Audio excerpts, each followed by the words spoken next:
اعوذ باللہ من الشیطان اللعین الرجیم بسم اللہ الرحمن الرحیم الحمد للہ رب العالمین الصلاة والسلام علی اشرف الانبیاء والمرسلین سیدنا و نبینا و مولانا بالقاسم محمد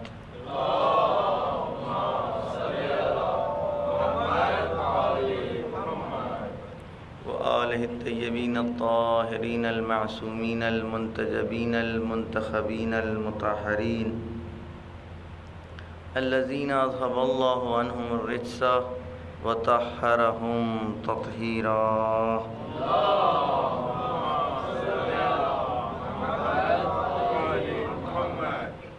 لا سیما بقیت اللہ فی الارضین واللان علی اعدائہ مجمعین من یومنا ھذا الی قیام یوم الدین اما بعد فقد قال امام جعفر الصادق علیہ الصلاۃ والسلام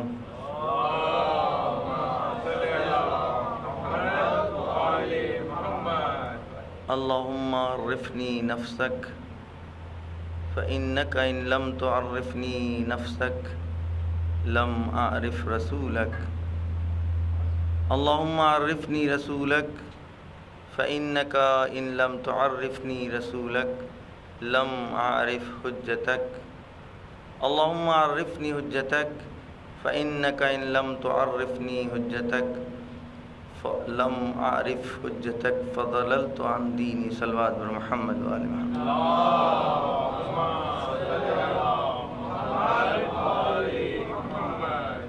ایک مرتبہ سورہ حمد اور 3 مرتبہ سورہ توحید کی تلاوت فرما کر تمام مومنین مومنات آپ اپنے مرحومین کو یہاں سے جو مربوط مرحومین تھے مولانا ہاشم صاحب نجفی صاحب و دیگران سب کی ارواح کو ہدیہ فرمائیں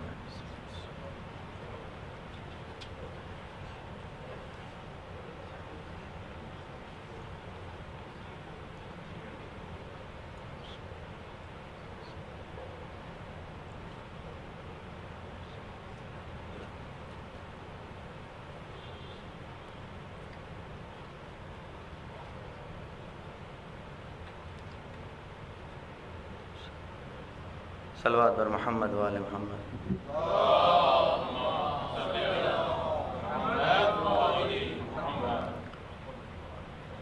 یہ دعا جو ہم سے اور آپ سے کہی گئی ہے کہ ہر نماز کے بعد اس کی تلاوت کریں. چھٹے امام اپنے نزدیک ترین صحابی شاگرد جناب زرارہ سے فرماتے ہیں زرارہ ایک وقت آئے گا کہ لوگ حجت خدا کے بارے میں شک و تردید کریں گے.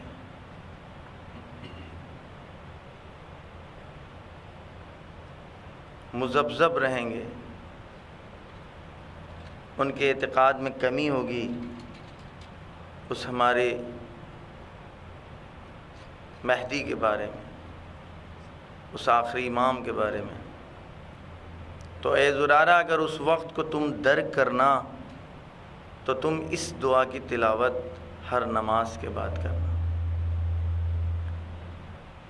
اس دعا کے ظاہری جملوں کے جو ترجمہ ہے وہ ہم آپ تک پہنچائیں اور اس کے بعد ہماری جو بحث ہے اس کو آگے بڑھانے کی کوشش کرتے ہیں امام اور حجت خدا کی معرفت کے سلسلے میں. جب عرفان اور معرفت اور علم و دانش کی گفتگو ہو رہی ہے تو پھر دیکھیں کہ ہم سے کیا کہا جا رہا ہے. اے پروردگار تو اپنی معرفت کرا، اپنی معرفت اور شناخت کی توفیق مجھ کو دے، اس لیے کہ بغیر تجھ کو پہچانے ہوئے اگر تو نے اپنی معرفت کی توفیق نہیں دی تو پھر ہم تیرے رسول کو نہیں پہچان پائیں. اے پروردگار اپنے رسول کی معرفت کی توفیق عطا فرما اس لیے کہ اگر تیرے رسول کو نہیں پہچان پائے تو پھر تیری حجت کو نہیں پہچان پائے. اور نتیجہ پوری دعا کا اس آخری جملے میں کہ اگر ہم نے تیری حجت کو نہیں پہچانا تو پھر ہم گمراہ ہو جائیں گے. یعنی ہم کو دروازہ بتلا، اس معرفت کا دروازہ کون سا معرفت کا دروازہ ہے کہ جس کے ذریعے سے میں پہنچ سکوں تجھ تک. ظاہری ترتیب اس دعا کی یہ ہے کہ ہم سے یہ کہا جا رہا ہے کہ پروردگار تو اپنے آپ کو پہلے پہچانوا. جب ہم معرفت کی منزل میں آتے ہیں تو ہم دیکھتے ہیں کہ خدا تک پہنچنے کے جو ہمیں راستے بتائے گئے ہیں ان میں ایک راستہ اعلیٰ راستہ ہے اور ایک راستہ ادنا راستہ ہے. ایک وہ راستہ ہے جو خاصان خدا کا ہے، جو مخصوصین کا ہے، جو علیین کا ہے. وہ راستہ وہ ہے کہ جو اللہ تک انسان پہنچنا چاہتا ہے تو خود خدا کے ذریعے پہنچے، جس میں اعلان ہو رہا ہے کہ عرفتک بک عرفتک، ہم نے تجھ کو تجھ سے پہچانا، تیرے ذریعے سے پہچانا. وَأَنْتَ دَلَلْتَنِي عَلَيْكَ، تو نے مجھ کو اپنی طرف متوجہ کیا. ارشاد ہو رہا ہے یا من دل ذاتہ بذاتہ، اے وہ ذات کہ جس ذات کے اوپر خود اس کی ذات دلالت کرتی ہے. یا دوسری جگہ ارشاد ہو رہا ہے لِغَيْرِكَ ظُهُورٌ مَا لَيْسَ لَكَ، کیا تیرے علاوہ بھی کوئی ایسی ذات ہے کہ جس میں اتنا نور ہو کہ جس کے ذریعے میں تجھ تک پہنچوں. یہ وہ تمام روایات اور جملے ہیں جو مختلف اماموں سے ہم تک پہنچے. لِغَيْرِكَ ظُهُورٌ، کیا تیرے علاوہ بھی کوئی اور ایسا چراغ ہے کہ جس کی روشنی تجھ سے زیادہ ہو کہ میں اس روشنی کے سہارے تجھ تک پہنچوں. یہ کون سا راستہ ہے کہ ہم اللہ تک پہنچنا چاہتے ہیں خود اللہ کے ذریعے. اور روایات میں سب سے بہترین راستہ جس کو سراہا گیا ہے، جو قابل تعریف ہے، وہ یہی راستہ ہے. لیکن یہ راستہ غیر از اہل البیت کسی نے طے نہیں کیا. یہ راستہ غیر از اہل البیت کسی نے نہیں طے کیا. حتیٰ انبیاء الہی، رسولان الہی کے لیے بھی یہ راستہ مشخص نہیں کیا جا رہا ہے، بلکہ اس راستے کے جو مسافر نظر آ رہے ہیں، جنہوں نے اس راستے کو طے کر کے اپنے آپ کو اس منزل مقصود تک پہنچایا ہے، وہ وہی ذوات مقدسہ ہیں کہ جو سوال کے مقابل میں روک رہی ہیں سوال کرنے والے کو کہ مگر ممکن ہے کہ علی کسی ایسے کی عبادت کرے کہ جس کو دیکھا نہ ہو. یہ وہ راستہ ہے جو شہود کا راستہ ہے، جہاں غیب نام کی کوئی چیز نہیں ہے. یہ وجدانی راستہ ہے، یہ درک والا راستہ ہے. لیکن ایک اور راستہ ہے جو اہل بیت نے ہم کو بتایا. دونوں راستوں کے سلسلے میں روایتیں احادیث اہل بیت کے ذریعے سے، کہ جہاں ہم دوسری اشیاء کے ذریعے سے اس تک پہنچتے ہیں، جس کو فلسفی اور اصطلاحی زبان میں کہتے ہیں کبھی معلول کے ذریعے علت تک پہنچا جاتا ہے، کبھی مسبب کے ذریعے سے سبب تک پہنچتے ہیں. جیسے آپ نے راستے میں کچھ نشانات دیکھے، نشان دیکھ کر کے آپ طے کرتے ہیں کہ یہ نشان کس کا ہے. گاڑیوں کے نشان طے کر لیتے ہیں، پہچاننے والے پہچان لیتے ہیں کون سی گاڑی گزری ہے، بڑی گاڑی گزری ہے کہ چھوٹی گاڑی گزری ہے. یہ کون سا علم اور کون سی دانش اور کون سا راستہ ہے. یہ مسبب کے ذریعے سے سبب تک پہنچا جا رہا ہے. اور ایک منزل آتی ہے کہ جہاں علت کے ذریعے سے معلول تک پہنچتے ہیں اور خود علت کے ذریعے سے علت تک پہنچتے ہیں. کائنات میں عام طور سے ہمارے اور آپ کے لیے جو دعوت دی گئی ہے، قرآن آپ اٹھا کر کے دیکھیں کہ جہاں عام دعوتیں، یہ دوسرے راستے کی طرف متوجہ کیا جا رہا ہے۔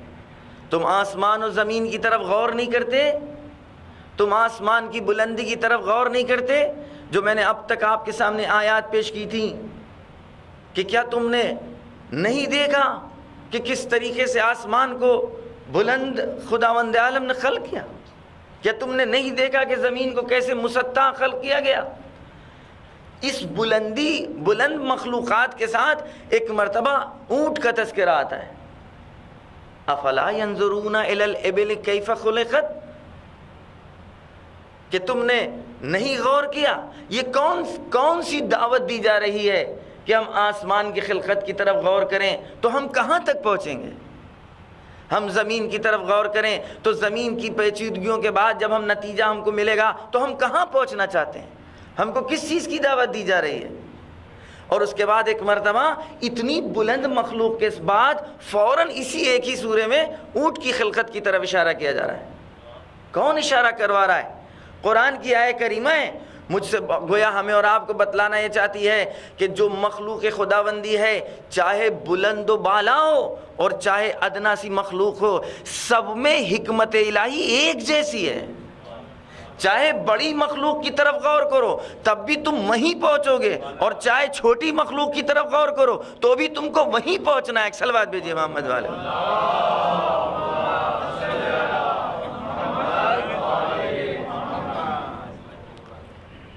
آئیے ہم یہی بالکل انداز نہج البلاغہ کو اٹھا کر کے دیکھیں کہ نہج البلاغہ میں جہاں بڑی مخلوق کی طرف اشارہ کیا جا رہا ہے، سب سے پہلے خطبے میں خدا حضرت علی علیہ السلام آسمان کی تخلیق کے سلسلے میں گفتگو کر رہے ہیں۔ اسی نہج البلاغہ میں جہاں آسمان کی تخلیق کہ جس کو دیکھنے کے بعد لوگوں نے جو بیان کیا، میں نے آپ کے سامنے عرض کیا کہ آسمان کی تخلیق کی پیچیدگیاں اب سے 1400 سال پہلے بیان کی جا رہی ہیں، لیکن آج نہج البلاغہ ہمارے درمیان کتنی زیادہ آشنا ہے۔ ہم نام سے تو واقف ہیں، لیکن نہج البلاغہ کے شاید خطبوں کی تعداد بھی مجھ کو نہ پتہ ہوگی۔ شاید نہج البلاغہ میں جو خطوط ہیں اس کی کاؤنٹنگ بھی اگر کوئی ہم سے پوچھ لے تو شاید ہمیں نہ معلوم ہو۔ وہ نہج البلاغہ جو دریاؤں پار جس کا تذکرہ ہو رہا ہے، جس کتاب کی عمق اور گہرائی کا تذکرہ سمندر پار ہو رہا ہے، جو ہمارے مکتب کی کتاب ہے، ہمارے افتخار کی گویا کتاب ہے، لیکن ہمارے درمیان کتنا مترا ہے۔ یہ نہج البلاغہ کہ جس میں آسمان کا تذکرہ اس طریقے سے ہو رہا ہے، آخر آسمان کی تخلیق کی طرف جو اشارہ کیا جا رہا ہے تو دعوت کس طرف دی جا رہی ہے؟ اور جس میں آسمان کی تخلیق کا تذکرہ، جس میں پہاڑوں کی طرف اشارہ، اسی نہج البلاغہ میں چیونٹی کی تخلیق کی طرف اشارہ۔ آپ دیکھ رہے ہیں لہجہ، انداز، کہ جہاں بڑی مخلوق سب سے پہلا خطبہ آسمان کی تخلیق، اور اسی نہج البلاغہ میں ایک مرتبہ علی ابن ابی طالب علیہ السلام انداز تخاطب بدل کر کے چیونٹی کی تخلیق کی طرف ہم کو اور آپ کو متوجہ کرتے کہ تم دیکھتے نہیں چیونٹی کی تخلیق کے اوپر کہ اس کا جسم کتنا چھوٹا ہے، اور اس اتنی صغر جسمی کے باوجود خداوند عالم نے اس میں جو نشیب و فراز رکھے ہیں، اس کے سر کی کوچکی کو دیکھو، اس سر میں دیکھو کہ آنکھوں کو خدا نے کہاں رکھا ہے، اس چیونٹی کی اس صغر کے اوپر دیکھو اس کے کانوں کو کہاں رکھا ہے۔ کانوں کا سماعتوں کا نظام، بصارتوں کا نظام بالکل ویسے ہی ہے کہ جیسے تمہارے درمیان ہے۔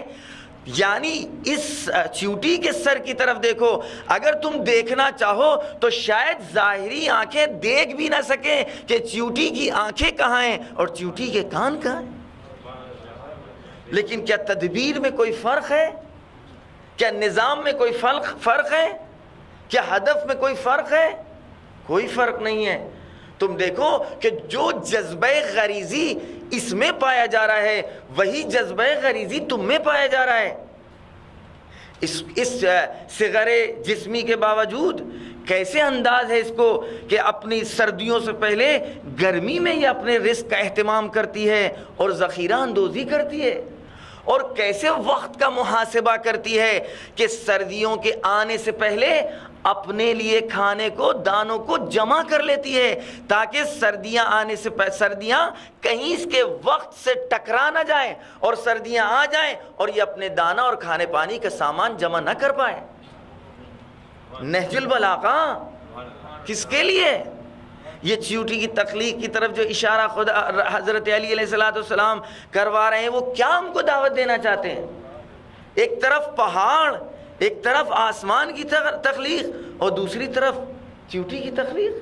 جس طریقے سے قرآن نے کہ جہاں آسمان کی طرف بلندی کا اشارہ کیا، زمین کی سطح کے اوپر متوجہ کیا، اسی طرح اونٹ کی تخلیق کی طرف، اور وہی انداز نہج البلاغہ میں ہے کہ جہاں آسمان کی تخلیق کے ساتھ ساتھ صلوات بھیجو محمد۔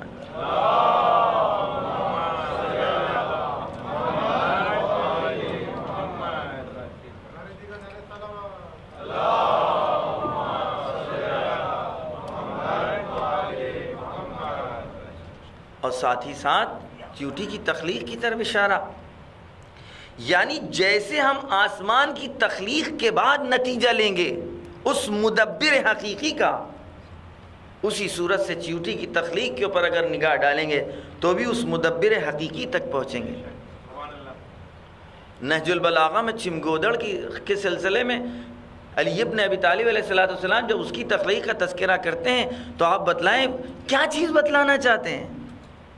اس نظام تخلیق کے تحت ہم کو اور آپ کو کس چیز کی طرف متوجہ کروانا چاہ رہے ہیں؟ وہی نہج البلاغہ کہ جس میں یہ تمام معلولات کا تذکرہ ہو رہا ہے تاکہ ان کے ذریعے علت حقیقی تک ہم نائل ہو سکیں۔ صلوات بھیجیے محمد۔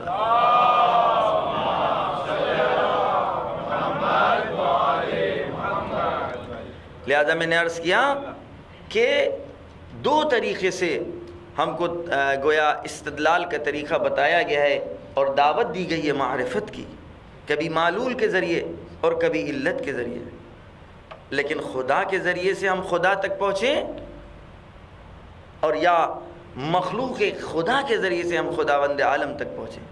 میں نے عرض کیا کہ وہ پہلا راستہ مخصوص اہل بیت کا ہے، لیکن ہم کو جو دعوت دی جا رہی ہے دعا کے ذریعے سے، اللہم عرفنی نفسک، یہ کس چیز کی دعوت ہے؟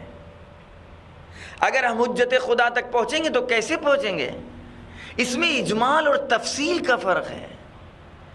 ہم خداوند عالم کی بارگاہ میں دعا کرنا چاہتے ہیں، پروردگار ہم کو متوجہ رکھ کہ اس کائنات کا خالق تو ہے۔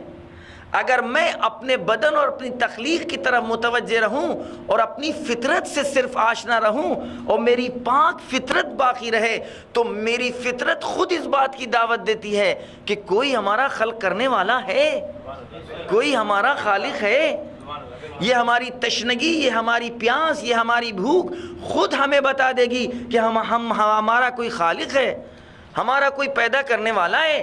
لیکن اے پروردگار تیری حقیقی معرفت تو ہم حاصل نہیں کر سکتے، لہذا ہم کو اپنی حجت تک پہنچا تاکہ جب ہم اس طرف سے راستہ طے کریں تو پھر حقیقی معرفت ہم کو مل جائے۔ ہماری فطرت اجمال تو بتا سکتی ہے، ہم کو فلسفی قانون فلسفی خدا تک تو پہنچا سکتے ہیں، ہم کو منطقی خدا تک تو پہنچا سکتے ہیں، ہم کو عقل کی پیچیدگیاں عقلی خدا تک تو پہنچا سکتی ہیں، لیکن رحیم خدا تک تو حجت خدا کے ذریعے پہنچیں گے، رؤوف خدا تک تو حجت خدا کے ذریعے سے پہنچیں گے، رازق خدا تک تو حجت خدا کے ذریعے سے پہنچیں گے، پھر ہم اس مانوس خدا تک تو حجت خدا کے ذریعے سے پہنچیں گے۔ لہٰذا ہم کو عقلی خدا نہیں چاہیے، صرف ہم کو منطقی خدا نہیں چاہیے، بلکہ وہ خدا چاہیے کہ جس نے ہم کو خلق کرنے سے پہلے میرے رزق کا اہتمام پہلے خرچ کر دیا۔ صلوات بھیجیے۔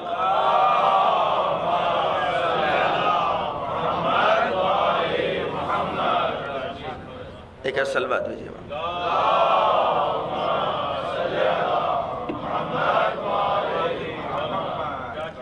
ہم کو عقل نہیں بتا رہی ہے کہ خداوند عالم نے ہم کو ہمارے پیدا کرنے سے پہلے ہمارے لیے پیدا، کوئی عقل کا قانون ایسا نہیں بتلاتا کہ جو ہم سے پہلے اس نے کائنات کو خلق کیا۔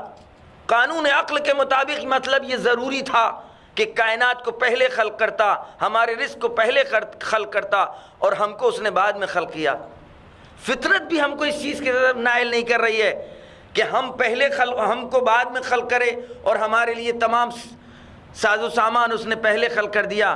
جز محبت، جز کمال مطلق، جز جود مطلق، جز مزاج باری تعالیٰ، جب اپنے جود کے نتیجے کے تحت اور اپنے سخا کے نتیجے کے تحت اس نے اشرف مخلوقات کو خلق کرنے کے بعد فرمایا خلقتک بے یدیا، ہم نے تجھ کو اپنے ہاتھوں سے خلق کیا، تو اس نے اس نزاکتوں کا خیال رکھا کہ میری اشرف مخلوقات خلق ہو جائے اور اس کی وسائل ضروری ہم پہلے خلق نہ کریں۔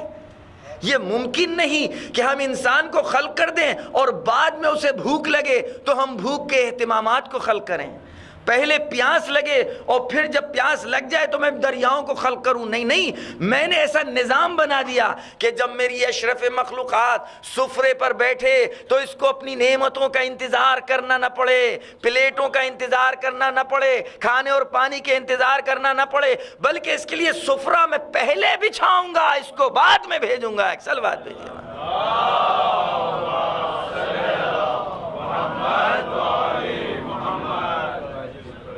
اور اب اللہم عرفنی نفسک فإنک ان لم تعرفنی نفسک۔ البتہ بعض علماء نے اس کی تفسیر یہ کی ہے کہ یہ اس سب کی بازگشت حجت خدا کی طرف ہے۔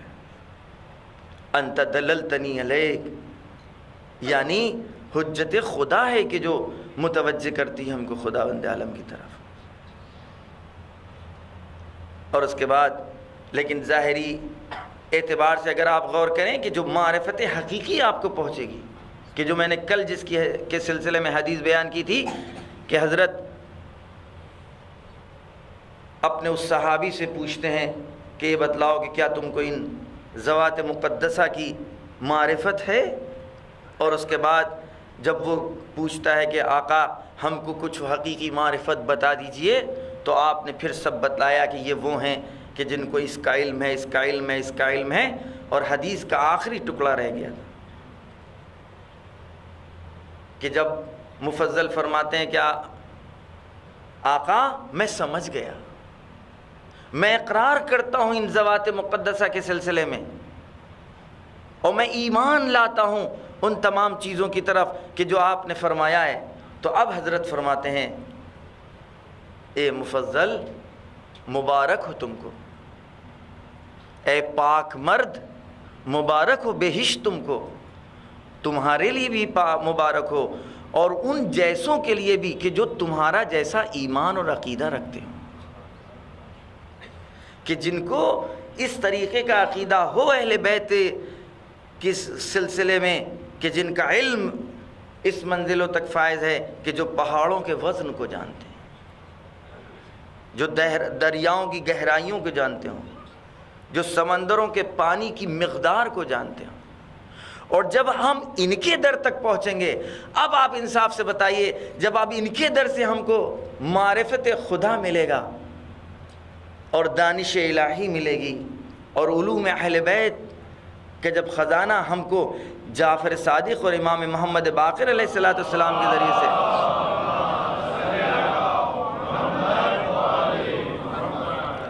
ہم تک پہنچے گا، تو پھر جو اللہ کی معرفت ہوگی وہ معرفت کچھ اور ہوگی۔ لہذا ہم کو وہ اجمالی معرفت کے لیے فطرت کا پاک ہونا اور فطرت کا سالم ہونا ضروری اور لازم ہے۔ یعنی پروردگار میری فطرت کو جیسا تو نے خلق کیا ویسا باقی رکھ، کہیں یہ دنیا کی زرق و برق ہماری فطرت کو گرد و غبار تلے دبا نہ دے، میں اپنی فطرت کی آواز کو کچل نہ دوں، میں اپنی فطرت کی آواز پر لبیک کہہ سکوں، تاکہ جب فطرت یہ کہے کہ ہے کوئی کہ جس نے تمہیں خلق کیا ہے، تو ہم حجت خدا سے پوچھیں کہ بتائیے تو کہ وہ کیسا ہے، وہ کون ہے۔ لہذا وہ اجمالی معرفت ہم خداوند عالم کی بارگاہ میں مانگ رہے ہیں تاکہ اس کی دی ہوئی توفیق شامل حال رہے۔ حقیقی معرفت ہم کو ان کے در سے ملے گی جو معرفت کے دروازے ہیں۔ ایک صلوات بھیجیے محمد۔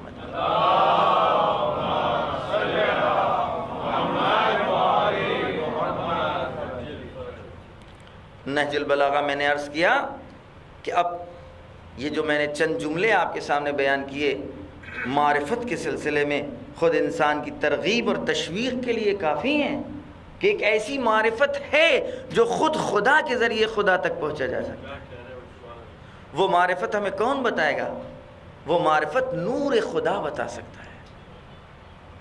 نور خدا کے ذریعے سے جب ہم نور کو تلاش کریں گے، نور خدا کون ہے؟ انوار الہی اہل بیت علیہ الصلوۃ والسلام ہے۔ انوار الہی اہل بیت علیہ الصلوۃ والسلام کی ذوات مقدسہ ہیں، اور جب ان کے کلمات گوہربار کی طرف آپ توجہ کریے گا تو آپ کو پتہ لگے گا۔ پھر صحیفے سجادیہ کو ہمیں کھنگالنا ہوگا بھائی، صحیفے کاملہ سے ہمیں انسیت حاصل کرنا ہوگی۔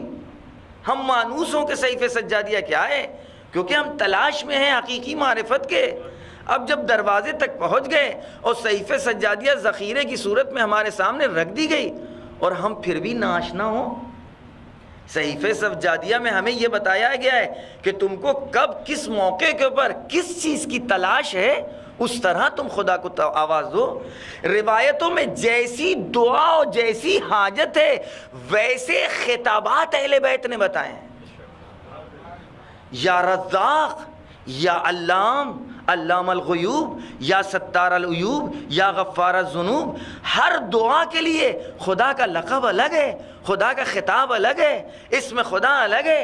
غفار الذنوب کہیں اور کے لیے، ستار العیوب کہیں اور کے لیے، علام الغیوب کہیں اور کے لیے، رازق الورا کہیں اور کے لیے۔ تو یہ سارے جو کوڈ اور راز بتائے ہیں، اسرار بتائے ہیں، وہ ہمارے آقا نے بتائے ہیں۔ اب ہم ہی اگر ناشنا ہوں تو بتائیے پھر دنیا کو کون بتائے گا؟ ایک صلوات بھیجیے محمد۔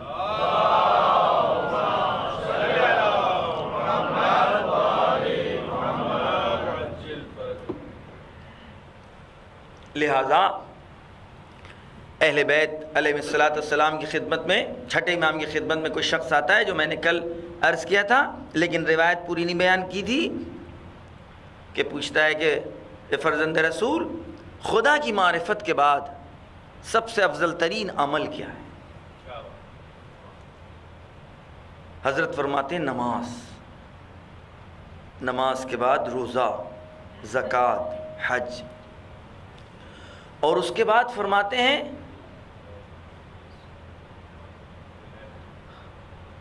فاتحۃ لکل ذالک معرفتنا، ان تمام اعمال کی چابی ہماری معرفت ہے۔ بہت ہی آسان لفظوں میں آپ تک پہنچا رہے ہیں، وفاتحۃ کل ذالک معرفتنا، اور اس کے بعد روکتے ہیں کہ رکو، وخاتمۃ ذالک معرفتنا، ان تمام اعمال عبادی کی ابتدا بھی ہماری معرفت اور اس تمام عبادات کی آخری منزل بھی ہماری معرفت۔ صلوات بھیجیے محمد۔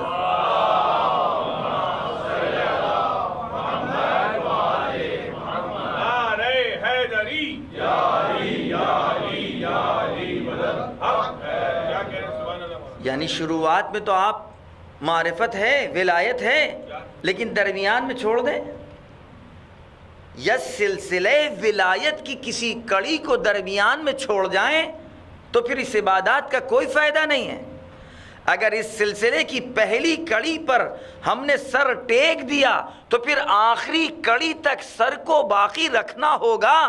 یہ نہیں کہ پہلی کڑی سے آئے شروع کیا اور چوتھے پر رک گئے، عبادتوں کا کوئی فائدہ نہیں۔ چھٹی کڑی پر رک گئے، عبادتوں کا کوئی فائدہ نہیں۔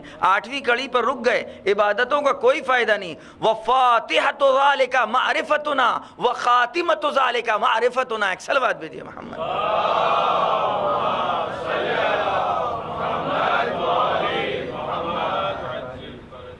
عبادات کی ابتدا میں تو خیال رہا، لیکن کثرت عبادت کے غرور نے ولایت کو اگر بھلا دیا، اور کہیں یہ خیال ہو جائے کہ اب میری نماز اتنی زیادہ ہو گئی، میرے سجدوں کی کثرت اتنی ہے کہ اب ہمیں کسی چیز کی ضرورت نہیں، ہمارے روزے اتنے زیادہ ہو گئے کہ اب ہمیں کسی سہارے کی ضرورت نہیں، کیونکہ ابتدا میں ہمارے پاس کوئی سہارا نہیں تھا، لہٰذا ٹھیک ہے ولایت کا سہارا لے لیا، لیکن اب تو اتنی عبادتوں کا ڈھیر ہے، لہٰذا اب کسی سہارے کی ضرورت نہیں۔ تو شاید بتلانا چاہتے ہیں کہ یہ تمام جتنے تم عبادتوں کو جمع کر رہے ہو، یہ سب کا سب آخری منزل تک ڈھیر ہی ہے۔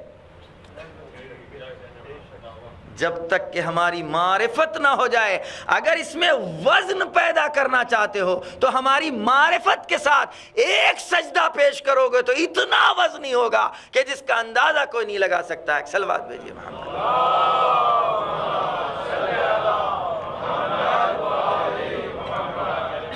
اور اگر معرفت دیکھنا ہو کہ معرفت اور کثرت عبادت، جناب حر نے کتنی عبادتیں کی تھی، کتنے سجدے کیے تھے، وہب قلبی نے کتنے سجدے کیے تھے۔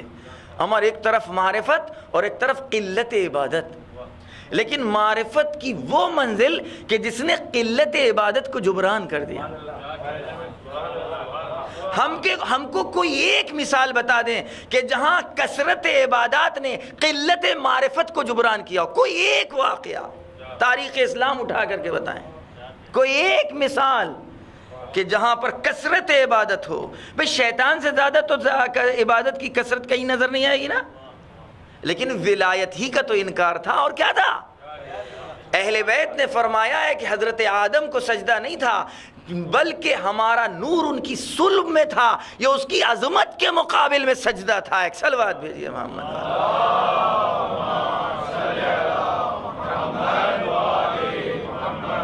ایک اور صلوات بھیجیے محمد۔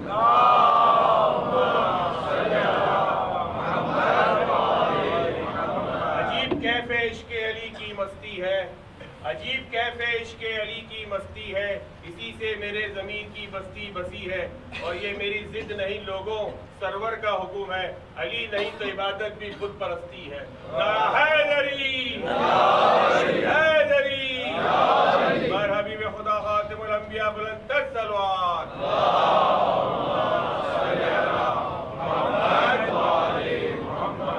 شاید یہی وجہ ہو کہ عبادات کی ابتدا بسم اللہ سے ہے اور عبادات کا اختتام صلوات سے ہے۔ بسم اللہ میں شاید بائے بسم اللہ کی طرف اشارہ ہو، اور صلوات میں پوری ولایت کا اقرار، کہ جس میں ابتدا بھی معرفت ولایت اہل بیت اور آخر میں بھی ولایت اہل بیت۔ علی اولاد علی بلند تر صلوات۔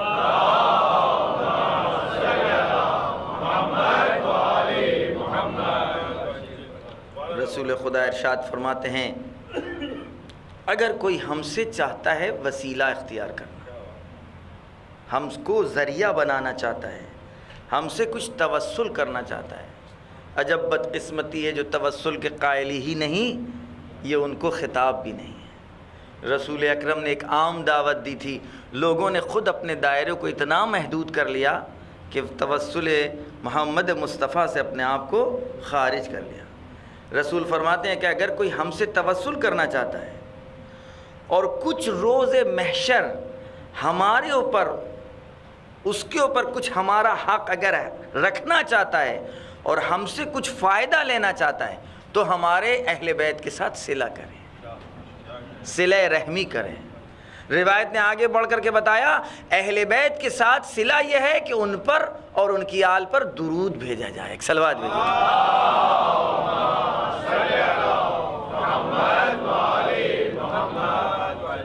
میدان محشر ہوگا اور آواز دی جائے گی کہ کسی پر حق ہے، کسی کا حق ہے کہ جو ہمارے اوپر ہو، تو کچھ لوگ بلند ہوں گے، کھڑے ہوں گے کہ ہاں یا رسول اللہ ہمارا حق ہے۔ آواز دی جائے گی بولو تمہارا حق کیا ہے؟ کہ ہم نے آپ پر اور آپ کی آل پر صلوات بھیجی۔ اب سنیے جواب، حضرت فرمائیں گے جاؤ، اگر تمہارا حق ہمارے اوپر اور تم نے درود و صلوات بھیجا ہے تو میدان محشر میں جو گرفتار لوگ ہیں، ان گرفتار لوگوں میں اگر کسی نے بھی تمہارے ساتھ کسی طرح کا بھی سلوک کیا ہے، کوئی نیکی کی ہے، کوئی احسان کیا ہے، ان کا ہاتھ پکڑو اور اپنے ساتھ بہشت میں لے جاؤ۔ ایک صلوات بھیجیے محمد والے میں۔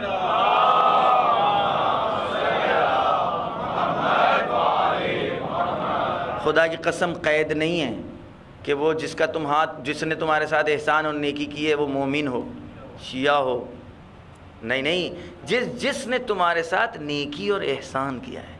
یہ یہی روایت نہیں ہے، روز محشر کی حضرت زہرا سلام اللہ علیہا سے بھی ایک خطاب ہوگا،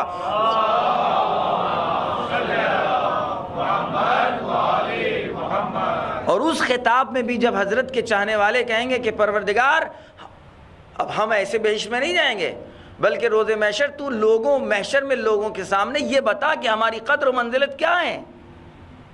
اس ترتیب وار حدیث ہے کہ پہلے حضرت زہرا فرمائیں گی کہ میری قدر و منزلت کو آشکار فرما، آواز آئے گی کہ بنت رسول، اے میری کنیز خاص، تمہیں اختیار ہے کہ تم اپنے چاہنے والوں کو جس کو چاہو ان کو لے جاؤ، بہشت میں تمہاری اجازت ہے، بھیجو۔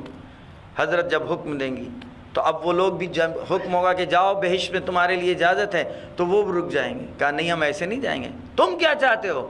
کہا ہم بھی چاہتے ہیں کہ آج روز محشر ہماری قدر و منزلت کو آشکار کر دیا جائے۔ لہذا آج یہ جتنی مشکلات کا سامنا ہے یہ سب بہت آسانی سے ہم اب اس کو گلے لگا رہے ہیں، کیونکہ ہم اپنے اینڈ کو دیکھ رہے ہیں، اپنے برائٹ فیوچر کو دیکھ رہے ہیں، اور جس کے سامنے اتنا روشن مستقبل ہو اس کے لیے تمام مشکلات کیا ہیں؟ ہیچ ہیں۔ یہ 40 50 60 سال والی مشکلات اور اس کے مقابل میں ہمیشہ رہنے والا روشن مستقبل۔ ایک سلوات بھیجیے محمد والے۔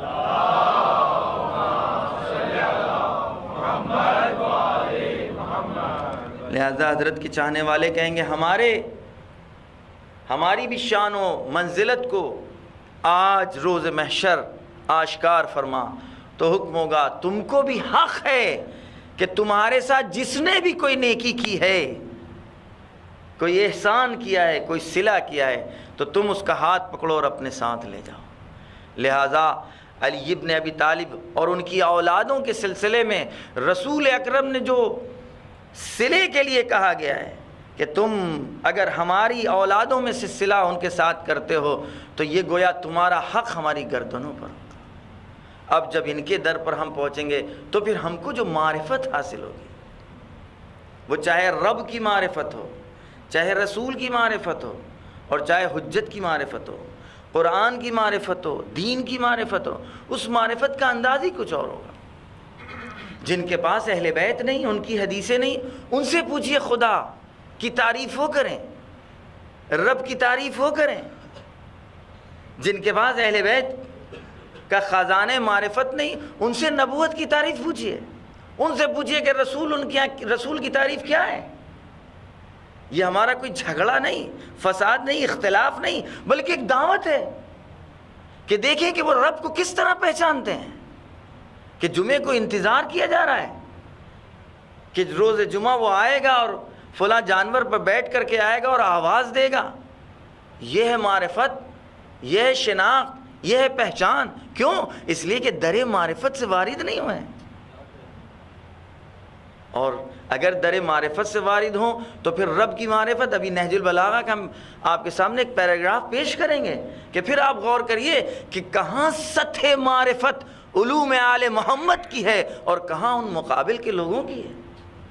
نہج البلاغہ کے سلسلے میں تمام لوگوں کا اتفاق ہے کہ نہج البلاغہ میں جو کچھ خزانے جمع کر دیے علی ابن ابی طالب علیہ السلام نے، یہ بشریت سے ممکن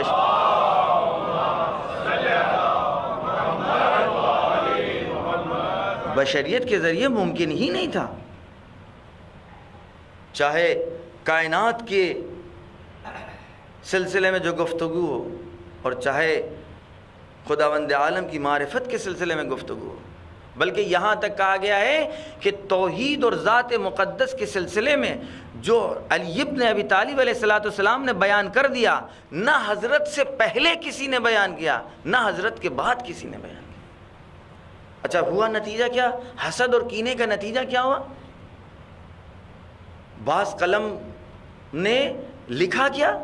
بدقسمتی آپ دیکھیے کہ اسلام میں معرفت کا اس طریقے سے خزانہ موجود ہو، ٹھاٹے مارتا ہوا سمندر ہو، تو مسلمانوں کو تو افتخار کرنا چاہیے یونانی مکتب کے مقابل میں، فلاسفہ کے مقابل میں، روم کے فلاسفہ کے مقابل میں۔ لیکن کہاں کیا گیا؟ کہا یہ گیا کہ عرب کی ذہن و عقل و ادراک میں اتنی صلاحیت ہی نہیں تھی کہ اس طرح کوئی گفتگو کرتا، لہٰذا یہ روم کے فلسفی رموز ہیں کہ جن کو نہج البلاغہ کی طرف نسبت دے دی گئی۔ کیا مطلب؟ آپ اپنے باپ داداؤں کے ذریعے سے معیار معرفت پرکھیں گے کہ کیونکہ آپ کے باپ داداؤں کا معیار فکر اتنا بلند نہیں تھا تو پھر قرآن کے سلسلے میں کیا آ جائے گا؟ بھئی قرآن بھی تو 1400 سال پہلے ہی نازل ہوا ہے، قرآن بھی تو اسی وقت نازل ہوا ہے، قرآن میں تو اسی بلند اور بالا اور اعلیٰ مطالب کی طرف دعوت دی جا رہی ہے۔ وگرنہ افلا ینظرون الی الابل کیف خلقت والی السماء کیف رفعت والی الارض کیف سطحت، یہ دعوت عربوں ہی کو تو دی جا رہی ہے، اور دعوت دینے والا کون ہے؟ تو وہاں کیا جواب ہوگا؟ جو جواب وہاں ہے وہ جواب یہاں ہے۔ لیکن ایک بات اور سن لیجئے، ایک سلوات بھیجیے محمد والے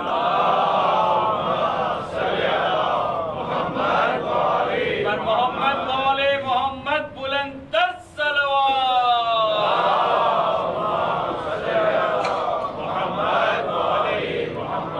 ہمارے لیے جواب دینا آسان ہے کیونکہ قرآن کو بھی ہم ادھر کا مانتے ہیں، نہج البلاغہ کو بھی ادھر کا مانتے ہیں، قرآن جس پر نازل ہوا وہ بھی ادھر کا، نہج البلاغہ جس سینے سے صادر ہوئی وہ بھی ادھر کا۔ لیکن جن کا کوئی تعلق ہی ادھر سے نہ ہو، زبان ظاہری کا اقرار ہے، وگرنہ اگر ان کو مہلت ملتی تو وہ قرآن کا بھی انکار کرتے۔ ایک سلوات بھیجیے محمد۔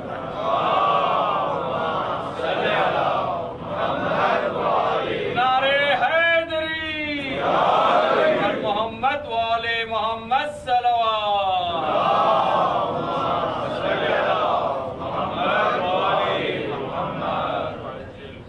ایک سلوات دیجیے محمد والے۔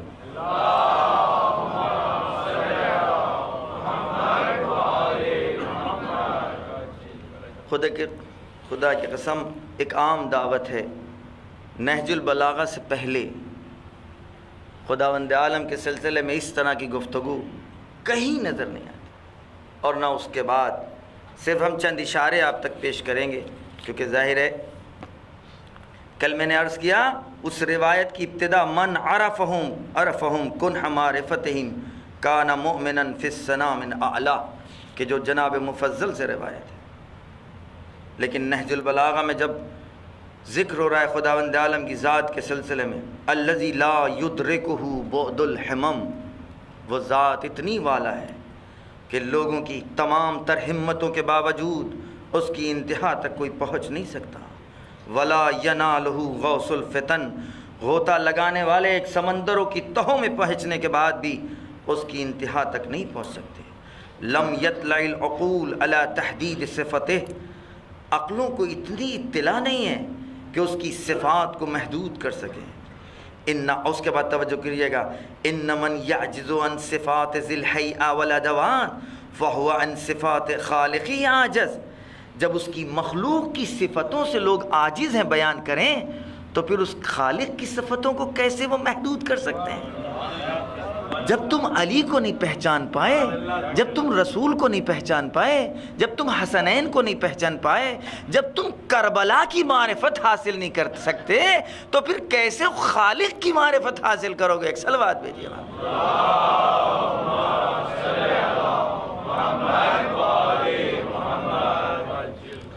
ان من یعجز عن صفات ذی الحیئہ، یعنی وہ شکل دار خلقتیں، وہ ادوات، وہ وسائل جو خداوند عالم نے خلق کی ہیں، جب ان کی تہوں تک تم نہیں پہنچ سکتے تو پھر اس کے خالق کی تہوں تک کیا پہنچو گے؟ اس کے بعد ارشاد ہو رہا ہے اول الدین معرفتہ، نہج البلاغہ کا پہلا خطبہ، وکمال معرفتہ التصدیق، معرفت کی ابتدا کا نام ہے، دین کی ابتدا کا نام ہے اس کی معرفت۔ کمال معرفت یہ ہے کہ اس کی تصدیق کی جائے، وکمال التصدیق بہ، تصدیق کی آخری منزل کا نام یہ ہے کہ ہم اس کو ایک جانیں۔ توحید ہر اعتبار سے، توحید صرف توحید ذات نہیں ہے، توحید ذات ہے، توحید صفات ہے، توحید افعالی ہے، توحید در عبادت ہے۔ ان تمام مراحل میں ہم اس کو ایک جانیں۔ یعنی اب اس ذات کے علاوہ کوئی ایسی ذات نہیں، جو صفات اس کے پاس ہیں وہ عین ذات ہیں۔ اور اس کے بعد وَکَمَالُ التوحید الاخلاص لہو، توحید کی آخری منزل اور کمال کا نام یہ ہے کہ انسان اس کے سامنے مخلص ہو، کوئی کام انجام دے کہے قربتاً الی اللہ، کیونکہ اس کے علاوہ کوئی ہے نہیں، اس کے لیے صرف ہو، ابتدائے عبادت میں بھی وہ ہو، انتہائی عبادت میں بھی وہ ہو۔ کمال التوحید الاخلاص لہ، اس کے سامنے آدمی مخلص ہو۔ وَکَمَالُ الْإِخْلَاصِ لَهُ نَفْيُ الصِّفَاتِ عَنْ، اخلاص کے کمال کی منزل یہ ہے کہ صفات کو اس سے نفی کرے۔ جتنی صفات الہی ہیں وہ عین ذات ہیں، یہ ہم اور آپ ہیں۔ پہلے ہم تھے، علم نہیں تھا، ہم تھے، طاقت نہیں تھی، ہم تھے، تکلم نہیں تھا، ہم تھے، قدرت نہیں تھی، لیکن اس کے بعد جیسے جیسے سن بڑھتا گیا ہم نے علم کو کسب کیا، ہم عالم ہوئے، تھوڑے عالم ہوئے، کچھ اور زیادہ، کچھ اور زیادہ۔ یہ ہم اور ہماری صفات الگ ہیں، وَنَفْيُ الصِّفَاتِ عَنْهُ، لیکن جب اس کی تعریف کرنا تو اس کی صفات کو اور اس کی ذات کو الگ نہ سمجھنا، یہ کمال اخلاص ہے۔ ایک صلوات بھیجیے محمد۔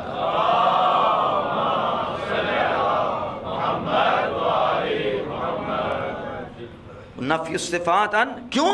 لشہادت کل صفت انہا غیر الموصوف، اس لیے کہ ہر صفت خود بولتی ہے کہ ہم الگ ہیں، موصوف الگ ہیں۔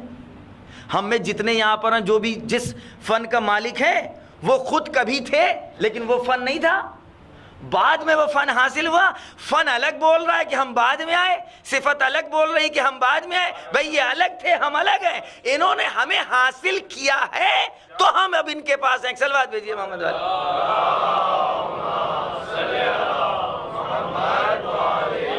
اللہ اکبر، اللہ اکبر۔ یعنی صفت خود ہم سے الگ ہونے کا اعلان کرتی ہے کہ ہم ان کے پاس عنوان امانت ہیں، صحیح استعمال کیا، حق کو ادا کیا تو صحیح ہے، اگر حق کو ادا نہیں کیا تو یہ عالم نہیں ہے، خائن ہے۔ ایک صلوات بھیجیے محمد والے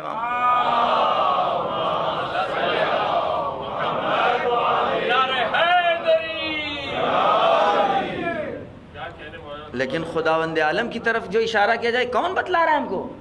مگر اس سے پہلے کسی عرب کی ذہن میں یہ بات آئی تھی، سچ ہے، لیکن یہ ادھر کی آواز ہے، یہ سینہ ادھر کا ہے، یہ زبان ادھر کی ہے۔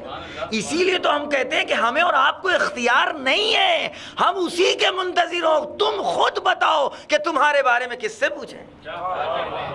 اب جب انہوں نے بتا دیا تو اب ادھر ادھر جانے کی کیا ضرورت ہے؟ ایک صلوات بھیجیے محمد۔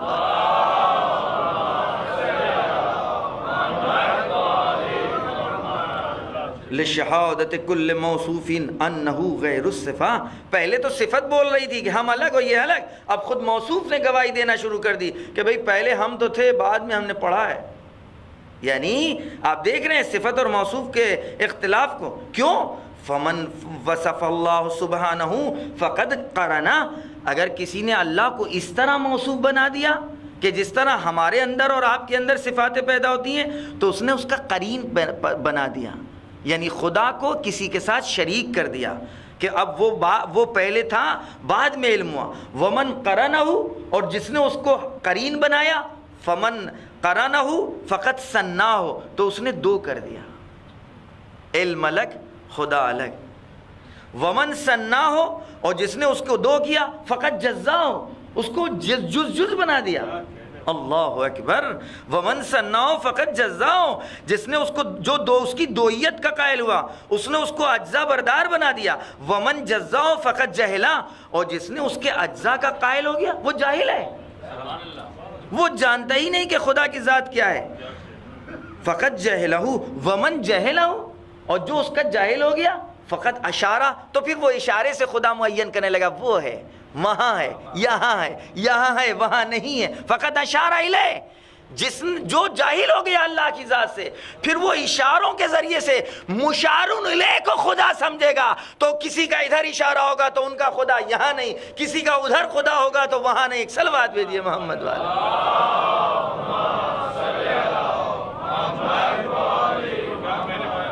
ایک اور صلوات بھیجیے محمد۔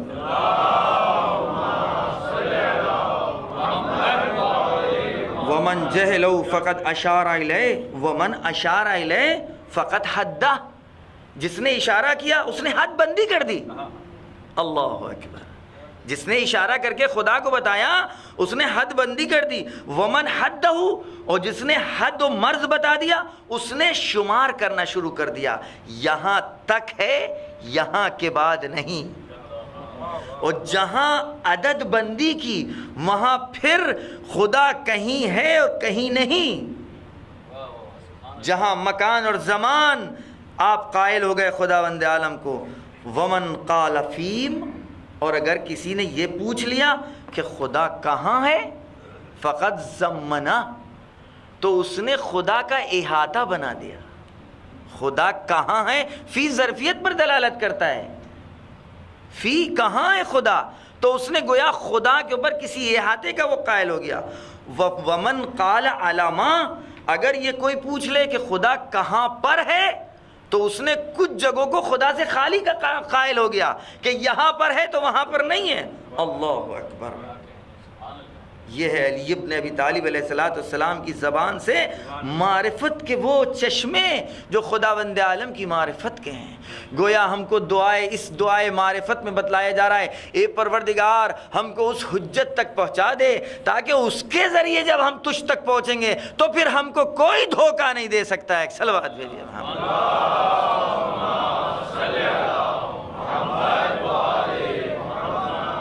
ایک اور صلوات بھیجیے محمد.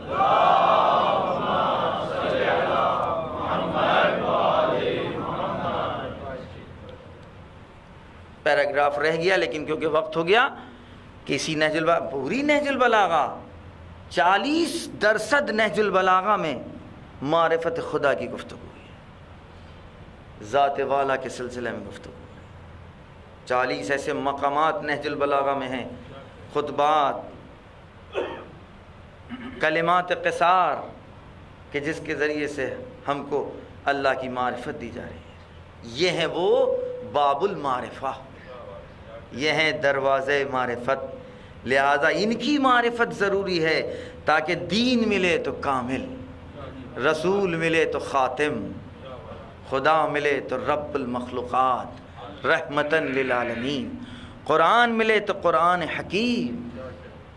لہٰذا اتنا جو زور دیا گیا ہے کہ حجت خدا کی پروردگار ہمیں معرفت کرا دے، اور اتنی مجھ کو توفیق دے کہ ہر زمانے میں کی حجت کو پہچان سکے تاکہ جہالت کی موت نہ مریں. صلوات بھیجیے.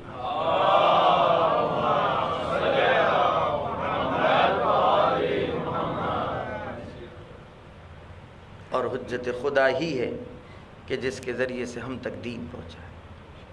یہی وجہ ہے کہ جب دین پر وقت آیا ہے تو یہی حجت خدا ہے کہ جس نے دین کو بچانے کے لیے اپنے آپ کو قربان کر دیا. مسلسل کربلا کے واقعات آپ محرم کی پہلی تاریخ سے سن رہے ہیں اور ہر سال سنتے ہیں. کبھی ایسا نہیں لگتا کہ یہ تذکرہ پرانا ہے. یہ بربنائے عقیدہ نہیں کہہ رہے ہیں، آپ اپنے سے پوچھئے، اپنے دل سے پوچھئے. آشنائی شرط ہے. اگر ہمیں شناخت ہو جائے کربلا کی تو پھر کربلا ہمارے لیے ہمیشہ تازہ ہے. کربلا ہمارے لیے کبھی پرانی نہیں ہوتی. کربلا کے واقعات کبھی پرانے نہیں ہوتے. کس ماں کے لیے اس کی اولاد پرانی ہو جاتی ہے؟ پھر کربلا کی مائیں، ام فروہ کے لیے کیا قاسم کا تذکرہ پرانا ہو سکتا ہے؟ کیا زینب کے لیے اون محمد کا تذکرہ پرانا ہو سکتا ہے؟ یہ نئی نئی باتیں کربلا کے سلسلے میں جو نکالی جا رہی ہیں، ان کو روز محشر جواب دینا ہوگا. یہ اتنی آسانی سے ہم تک تذکرہ نہیں پہنچا ہے. لوگوں نے قربانیاں دی ہیں، آپ کے بزرگوں نے قربانیاں دی ہیں، شہادتیں پیش کی ہیں کہ جو آج ہم تک یہ تذکرہ پہنچا ہے. لہذا کربلا کا تذکرہ ہمارے لیے ہمیشہ تازہ ہے. اس لیے کہ جب بھی اون محمد کا نام یاد آ جاتا ہے تو زینب کے سامنے شرمندگی ہوتی ہے.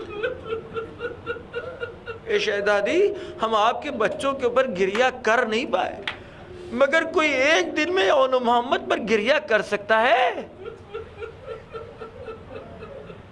5 تاریخ کو محرم کی 5 کو جناب اون محمد کا تذکرہ ہوتا ہے، تو کیا کوئی کہہ سکتا ہے کہ ہم نے دل کھول کر کے آنسو بہا لیے؟ اور پھر اس ماں کو کہ جس نے اپنے بچوں پر آنسو بہائے نہ ہو، جب کبھی گریہ کا موقع آیا تو کبھی اکبر پر روئی، کبھی قاسم پر روئی، کبھی اصغر پر روئی، کبھی اپنے بھائی حسین پر روئی، لیکن اون محمد پر آنسو نہیں آئے۔ کتنے ایسے مقامات آ گئے جہاں زینب کو ڈھونڈا جا رہا ہے، زینب کہاں ہے لیکن نظر نہیں آتی۔ واحد کربلا کی ایک بی بی ہے، جب اکبر کا لاش آیا تو زینب نے بڑھ کر پرسا لیا، جب قاسم کا لاش آیا تو ام فروا سے آگے آگے زینب ہے پرسا لے رہی ہے، جب اصغر کا لاش آیا تو رباب کو کون تسلی دے، زینب نظر آ رہی ہے۔ لیکن ذاکرین سے سنا ہوگا جب اون محمد کے لاشیں آئے تو بیویوں نے ڈھونڈنا شروع کر دیا، زینب نظر نہیں آتی۔ دیکھا زینب ایک خیمے کے گوشے میں اپنے سر کو خدا کی بارگاہ میں جھکائے، اے پروردگار ہم سے صدنا سی قربانی کو قبول کر لینا۔ اس ماں کے سامنے ہمیشہ شرمندہ ہے، اس لیے کہ اس ماں نے اپنے بچوں پر آنسو نہیں بہائے۔ جب یہ قافلہ ادھر سے جا رہا ہے کہ جدھر لاشائے شہداء ہیں، وہاں پر بھی اس بی بی نے اپنے آپ کو اپنے بچوں کی لاشوں پر نہیں گرایا۔ جب سر آئے شام میں تو کسی نے بڑھ کے کہہ دیا کیا ان سروں کا کوئی وارث نہیں؟ کیا اس کی ماں مر گئی ہے؟ تو زینب آواز دی نہیں ماں تو زندہ ہے۔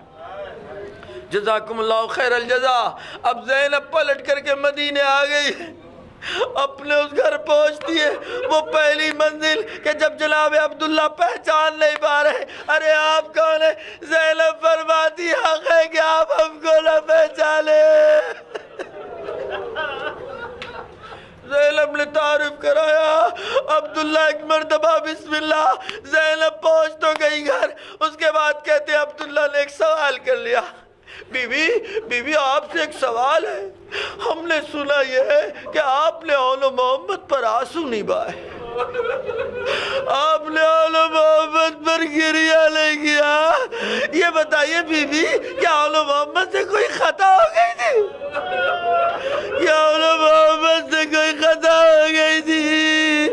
زینب فرماتی ہے عبداللہ آپ نے صحیح سنا ہے، میں نے گریہ نہیں کیا، لیکن وجہ آپ نے نہیں پوچھی۔ اے عبداللہ میں اپنے بھائی سے شرمندہ تھی، میں سوچتی تھی کہ اگر مجھ کو روتا ہوا میرے بھائی نے دیکھ لیا کہیں اس کو یہ احساس نہ ہو جائے، کہیں اس کو یہ احساس نہ ہو جائے کہ وہ سبب بنے ہیں کہ میری آغوش ویران ہوئی ہے۔ جزاکم اللہ خیر الجزا۔ بات ختم ہو گئی، ماں ہے، ارے اب تک نہیں روئی، لیکن اب جب مدینے پہنچی، اب نہ رباب سامنے ہے نہ ام لیلہ سامنے ہے، اب وقت شب و استراحت آیا۔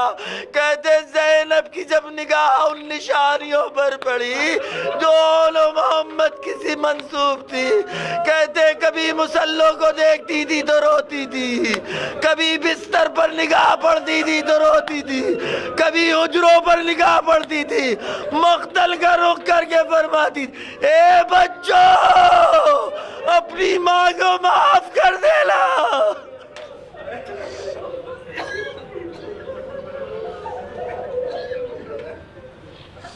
الا لعنت اللہ علی قوم الظالمین وسيعلم الذين ظلموا أي منقلب ينقلبون۔ بار اللہ اس مختصر سے عبادت کو قبول فرما، پروردگار ہم سب کو توفیق دے عزاداری میں بڑھ چڑھ کر کے حصہ لیں۔ پروردگار جہاں جہاں بھی ظلم ہو رہا ہے ظالموں کو نیست و نابود کر، مظلوموں کی حفاظت فرما، اہل بیت کے چاہنے والوں کی جان و مال و عزت و آبرو کی حفاظت فرما۔ پروردگار ہمارے درمیان جو اپنی اپنی حاجتیں لے کر کے آئے، تجھ کو واسطہ محمد اور آل محمد، ان کی حاجتوں کو پورا کر دے۔ جو مریض ہیں ان کو شفا عاجل عنایت فرما، جو مشکلات میں گرفتار ہیں ان کی مشکلاتوں کو دور کر دے۔ پروردگار جو قرض دار ہیں ان کے قرضوں کو ادا کر دے۔ جو اس ملک میں جن کے لیے ویزوں کی پرابلم ہے، کل ایک خط لیٹر آیا تھا، پروردگار ان کی ویزے کی مشکل کو بھی حل کر دے۔ پروردگار میرے امام کے ظہور میں تعجیل فرما، ہم سب کو ان کے آوان و انصار میں شمار فرما۔ اللہم تقبل منا انک انت السمیع العلیم۔ اللہم صلی علی محمد وآل محمد۔ اللہم کل ولیک الحجۃ ابن الحسن صلواتک علیہ وعلی آبائہ فی هذه الساعة وفی کل ساعة ولیا وحافظا وقائدا وناصرا ودلیلا وعینا حتی تسکنہ ارضک طوعا وتمتعہ فیہا طویلا۔ سب کے لیے دعا کریں، اگر زحمت نہ ہو تو ہمارے لیے بھی دعا کر دیں۔ طبیعت میری بد سے بدتر ہو رہی ہے، بہرحال آپ کی دعاؤں کے محتاج ہیں۔